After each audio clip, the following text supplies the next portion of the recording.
Tamil Nadu assembly సంచలన తీర్మానం చేసింది. డీలిమిటేషన్ కు ఒప్పుకునేది లేదని, మహిళా రిజర్వేషన్ మాత్రం సమ్మతమేనని అన్నారు సీఎం విజయ్. తమిళనాడులో ఒక్క సీటు తగ్గినా ఒప్పుకునేది లేదంటూ హెచ్చరించారు. చట్టం ప్రకారం చేసే డీలిమిటేషన్ ను ఎవరూ ఆపలేరని అంటోంది డీఎంకే. దేశవ్యాప్తంగా లోక్సభ స్థానాల సంఖ్యను గణనీయంగా పెంచడంతో పాటు చట్టసభల్లో మహిళా రిజర్వేషన్ల అమలును వేగవంతం చేయడానికి కేంద్ర ప్రభుత్వం కీలక నిర్ణయం తీసుకుంది.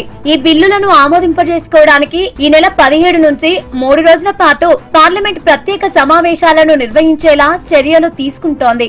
ఈ పరిణామాల మధ్య తమిళనాడు అసెంబ్లీ డీలిమిటేషన్ ప్రతిపాదనలకు వ్యతిరేకంగా తీర్మానాన్ని సీఎం విజయ్ సభలో ప్రవేశపెట్టారు. ప్రస్తుతం ఉన్న 543 లోక్సభ స్థానాల ఆధారంగానే 2029 ఎన్నికల్లో మహిళలకు 33% రిజర్వేషన్లను తక్షణమే అమలు చేయాలని డిమాండ్ చేశారు. ఒక్క సీట్ పెరిగినా అంగీకరించబోమని తేల్చి చెప్పారు.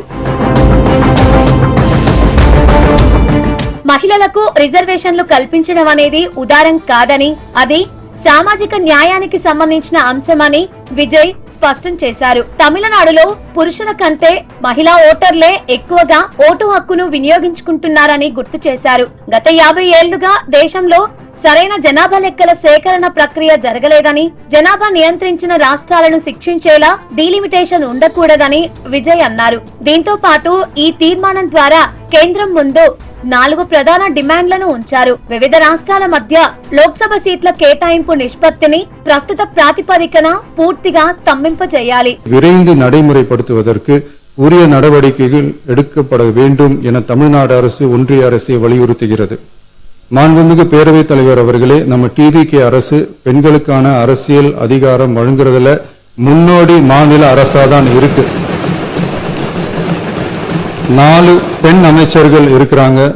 డీలిమిటేషన్ పై మంత్రి అదవ్ అర్జున కీలక వ్యాఖ్యలు చేశారు. తమిళనాడు నుంచి కూడా ప్రధాని ఎదగాలని వ్యాఖ్యానించారు. 5-6 ఉత్తరాది రాష్ట్రాలే ఈ దేశ ప్రధానిని నిర్ణయించకూడదంటూ అర్జున కామెంట్ చేశారు. 5-6 வட மாநிலங்கள் சேர்ந்தால் ஒரு பிரதம மந்திரியை உருவாக்க முடியும் என்கின்ற நிலை இன்றைய வரையும் இருந்துட்டு இருக்கு. அதை மாற்றப்பட வேண்டும். தென்னிந்தியாவிலிருந்து, ஏன் தமிழ்நாட்டிலிருந்து ஒரு பிரதம மந்திரி எதிர்காலத்தில் உருவாக்கப்பட வேண்டும். చట్టపరంగా చేసే డీలిమిటేషన్ ను ఎవరూ ఆపలేరన్నారు డీఎంకే నేత ఎలం గోవన్. గతంలో నియోజకవర్గాల పునర్విభజన సమయంలో తమిళనాడు 2 ఎంపీ స్థానాలను కోల్పోయిందన్నారు. ఇప్పుడు డీలిమిటేషన్ చేయాలి అనుకుంటే నియోజకవర్గాలను యథాస్థానంలో ఉంచి చేయాలని డిమాండ్ చేశారు. Same number should continue with the different boundaries of each constituency depending on the population, existing population. If it is based on population, the states which had followed the government of India's family program sincerely and their population is under control will lose in terms of numbers.